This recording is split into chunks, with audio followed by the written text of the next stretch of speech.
My name is Melanie Pogue, and today I'm going to talk to you about euthanasia. Euthanasia is painless killing to relieve suffering. It is also known as assisted suicide. Currently, assisted suicide is legal in 49 states in America.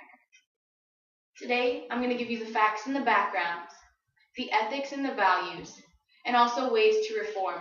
Ultimately, I'm going to tell you why euthanasia should not be legalized in America. Facts and backgrounds of euthanasia. Euthanasia had its start in Holland. It began being practiced legally in 1984.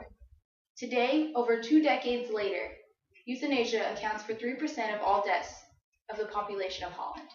That's equivalent to every person in America who dies of Alzheimer's. Now we jump from Holland to America.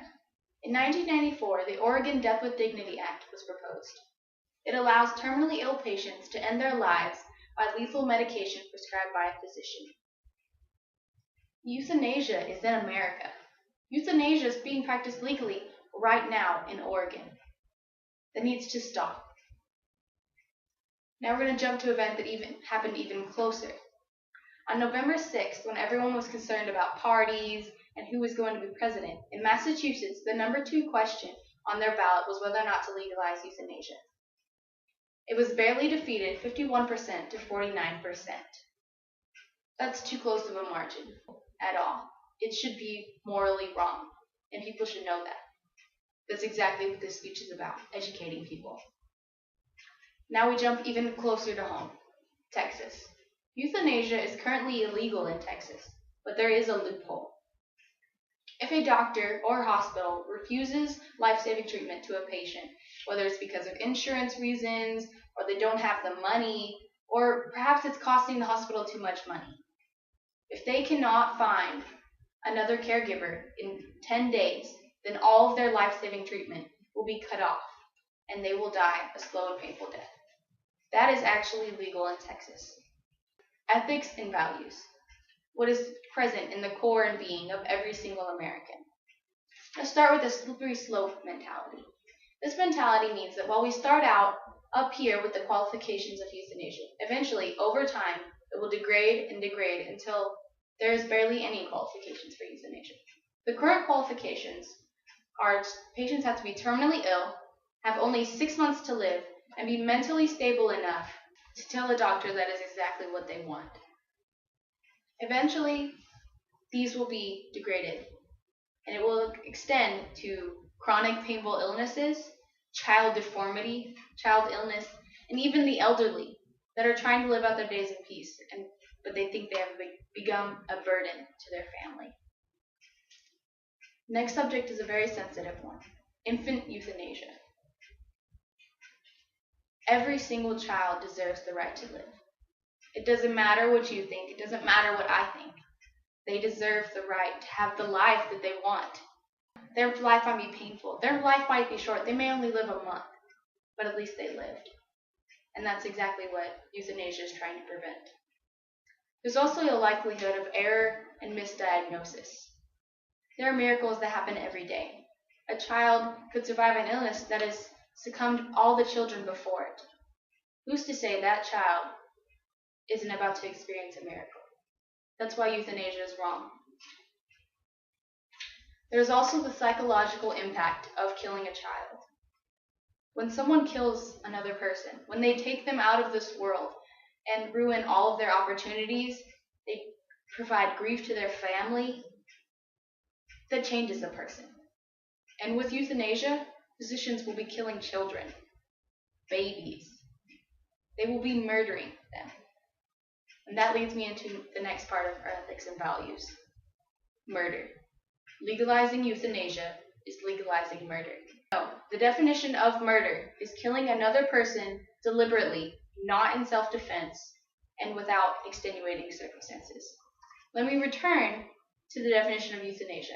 Painless killing to relieve suffering, also known as assisted suicide. Either case, you are murdering someone. You are killing a person. You are taking away their life. Legalizing euthanasia is legalizing murder. Now I'm going to give you ways to reform. Ways to show the world that euthanasia is wrong and that it has no place in America, in our society, in our beliefs in our country. Step 1. Stay informed and stay educated.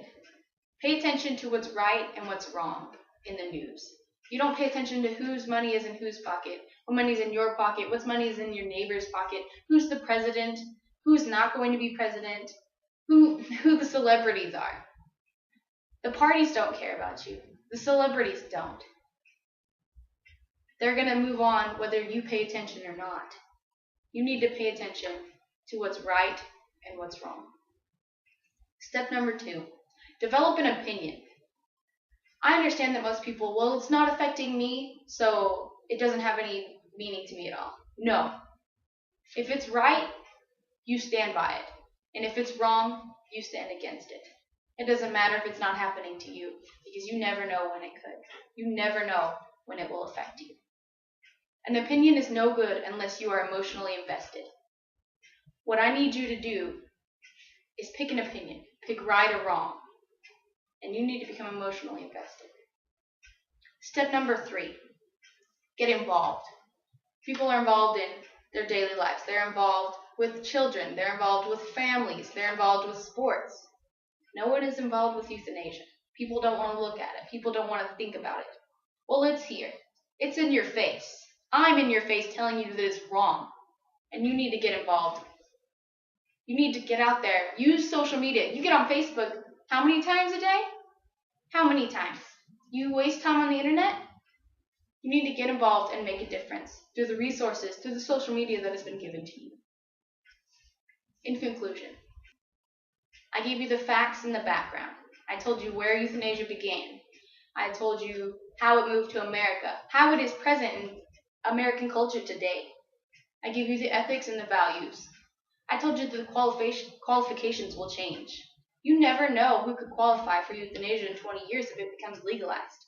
I told you that legalizing euthanasia is legalizing murder.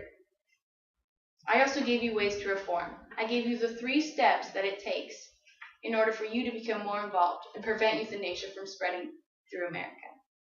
I want you to get up. I want you to do something. I want you to stop euthanasia from being legalized in America. Is this the future that we want for our children? Make your voice heard so others have a voice to be heard.